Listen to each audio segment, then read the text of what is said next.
Assalamualaikum warahmatullahi wabarakatuh. Kami dari kelas 10 BDP 1 ingin membahas materi mengenai bab 3 masalah ekonomi yang terdiri dari kelompok 7, yaitu Bintang Liana Febrianti, Gina Ambar Wulan, dan Mila Nurhayati. Pengertian: masalah ekonomi adalah masalah yang timbul saat keinginan dan kebutuhan bertemu dengan sumber daya yang terbatas. Pilihan ekonomi ialah keputusan sadar untuk menggunakan sumber daya ekonomi yang langka dengan cara tertentu. Hal yang dilakukan dalam menentukan pilihan. 1. Analisis biaya oportunitas ialah nilai barang atau jasa yang dikorbankan karena pemilihan alternatif tindakan. 2. Analisis biaya manfaat, suatu teknik yang digunakan untuk membandingkan berbagai biaya dengan manfaat yang diharapkan. 3. Mengidentifikasi faktor pendorong kegiatan ekonomi. 4. Menyadari trade-off situasi untuk memilih suatu hal dan mengorbankan hal yang lain dengan alasan ekonomis. 5. Berpegang pada prinsip ekonomi ialah tindakan dengan pengorbanan untuk mendapatkan hasil sebesar-besarnya. Prinsip pilihan konsumen. 1. Pendapatan yang terbatas mengharuskan pembuatan pilihan. 2. Konsumen membuat keputusan dengan mempertimbangkan alternatif. 3. Sebuah barang dapat digantikan yang lain. 4. Konsumen harus membuat keputusan tanpa informasi sempurna, tetapi mengetahui dan mengalami akan membantu.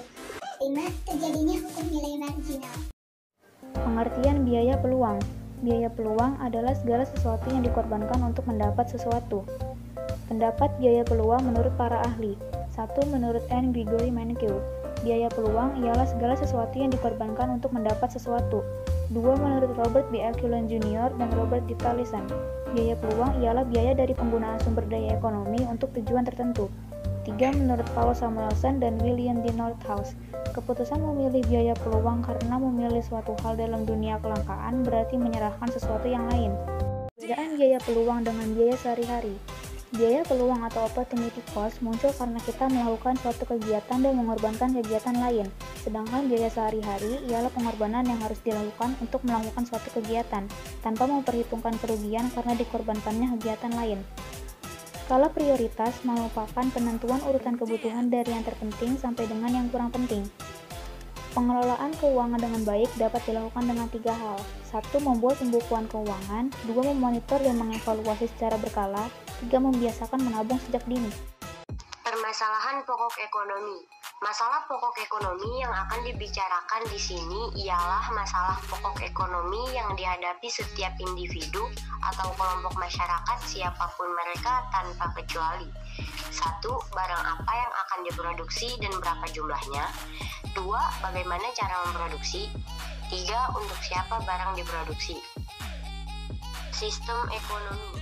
Sistem ekonomi ialah perpaduan dari aturan-aturan atau cara-cara yang merupakan satu kesatuan dan digunakan untuk mengatasi masalah ekonomi.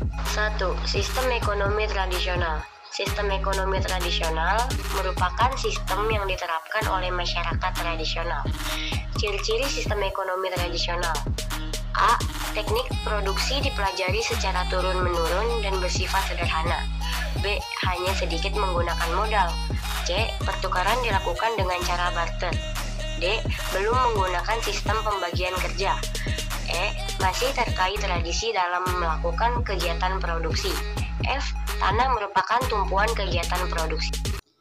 Keunggulan sistem ekonomi tradisional ialah jarang terjadi krisis ekonomi. Kelemahannya, jumlah produksi sangat sedikit untuk memenuhi kebutuhan. Sistem ekonomi komando. Pada sistem ini, perencanaan peran pemerintah sangat dominan, sedangkan peran masyarakat atau swasta hampir tidak ada.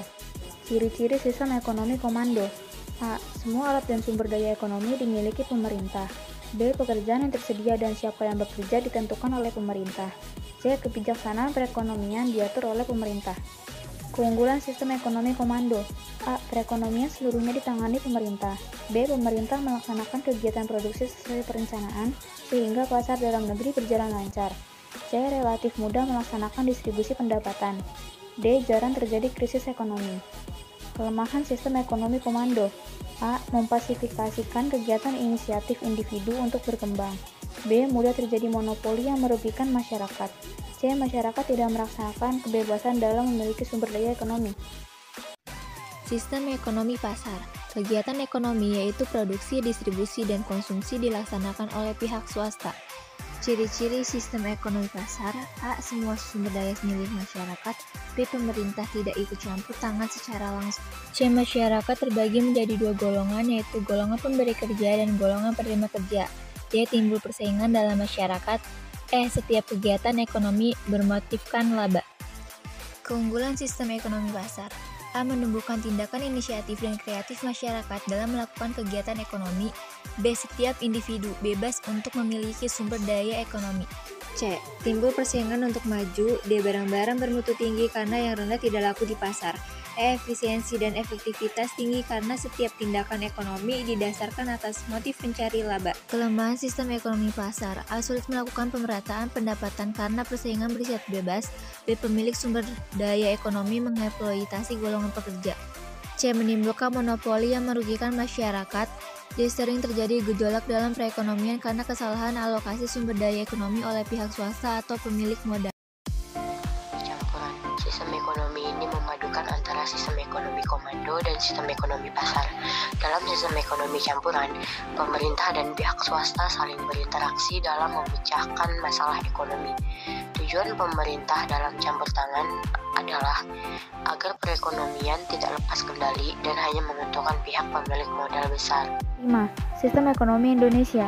Dalam sistem pemerintah Indonesia.com dijelaskan Sumitro Joyo Hadikusumo dalam pidatonya di Amerika Serikat tahun 1949 menegaskan bahwa sistem yang dicita-citakan ialah ekonomi semacam campuran.